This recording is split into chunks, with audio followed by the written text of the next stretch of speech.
Hello, this is Yami and you're watching Alchemistic Healing.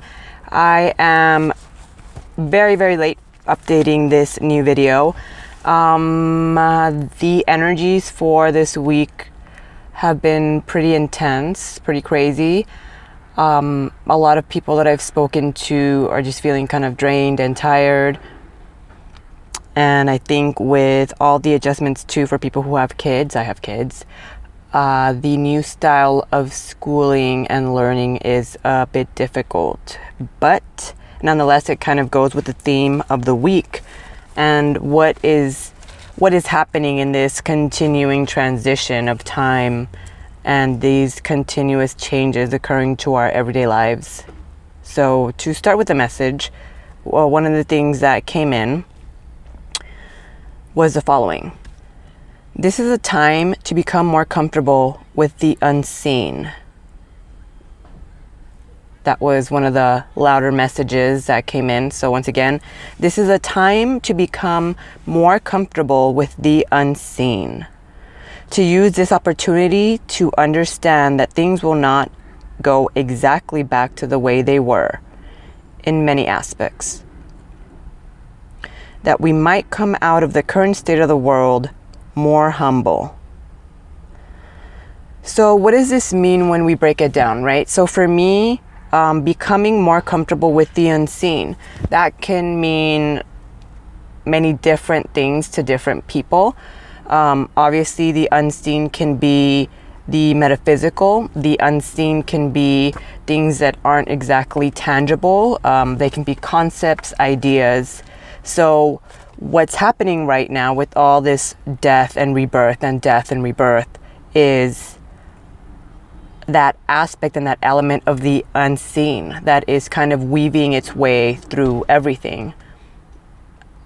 And of course, there's also the aspect of the unseen as in we don't know what's going to come next, right? We don't know. You know, it's kind of like a day-to-day, right? I talk to people and it's like they don't plan too far in advance because there's constant schedule changes, or depending, you know, on the health conditions of themselves or their loved ones, they're having to make changes and just adapt in the moment and make changes in the moment. So how do we become comfortable with the unseen, right? There's a lot of, at least I'll speak for myself, and I do believe that people who watch my videos resonate with a lot of the same energies, just because I feel that that is how this works, right? Like attracts like. So if you're watching my videos, then there's a big chance that you're probably going through these same feelings or experiencing these same type of energies, right?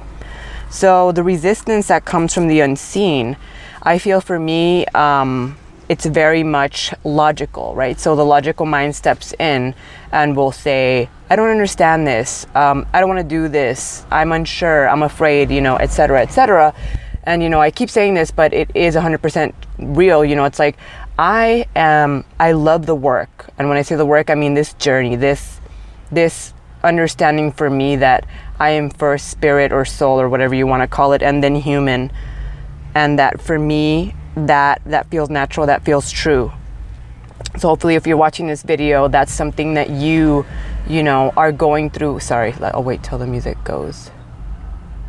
That you yourself are going through, or that you have felt, you know, your entire life, that the experience of being human is almost secondary, and that you've always had this notion or this inner feeling of knowing. So for me, you know, obviously the unseen comes in a very logical way, like, no, I don't understand this. If I can't explain it, if I can't touch it, if I can't, you know, define it, then not so much that it's not real, but I don't want anything to do with it. Or again, like the things I mentioned, it makes me feel scared. It makes me feel unstable, what have you, right? But the more and more we sit in this space, the more we see the delicate and delicious, you know, beauty that it carries and the gifts that it carries. So one of the things obviously that was mentioned in the message was that things will never go exactly back to the way they were. Take that as you would like. I would say for me, I'm already seeing that presented in my own life. There are a lot of things being awakened within me that were not before, and I don't think they're going to revert back and I'm okay with that, and I'm excited about that, and I love that. What else? And with that, of course, you know, this idea of becoming more humbled by the state of the world, you know, I can't even begin to go into it because it'll be like a whole nother 20+ minute video. But I know that for me, this humbling, you know, has to do a lot with my heart, with my belief and hope for humanity on all aspects. And right now we're seeing that, right, big time in culture in the United States, you know, all around the world, in very, you know, microcosmic type of ways, and then on larger scales globally. So to me, it's when I say a humbling, it's almost like it's kind of like a rebirth, but not really, because it's like I don't feel that there's a rebirth process in the sense of, how can I put this in words? I feel that the humbling is really like an expansion of the heart. And I feel that within that there is a change or a shift that will happen in understanding, in compassion, and in the way we see things. So that we are forever changed, right? So that even if the world does not change per se in a drastic way, that us as individuals and us as human beings will be humbled and will have this expansion of our heart space and our understanding and our wisdom, that then that will be the catalyst to the change, that then that will cause a change in the world because we have all shifted and changed. So that is big, and I am feeling that in my life very strongly, and I am acting upon it. And last and not least, bravery, right? So throughout all this, right, because we're going to be fearful, we're going to have the resistance, how are we going to cultivate bravery within us, you know, to tackle these things from the small to the large? You know, how are we going to move forward into this unseen, into this humbling space?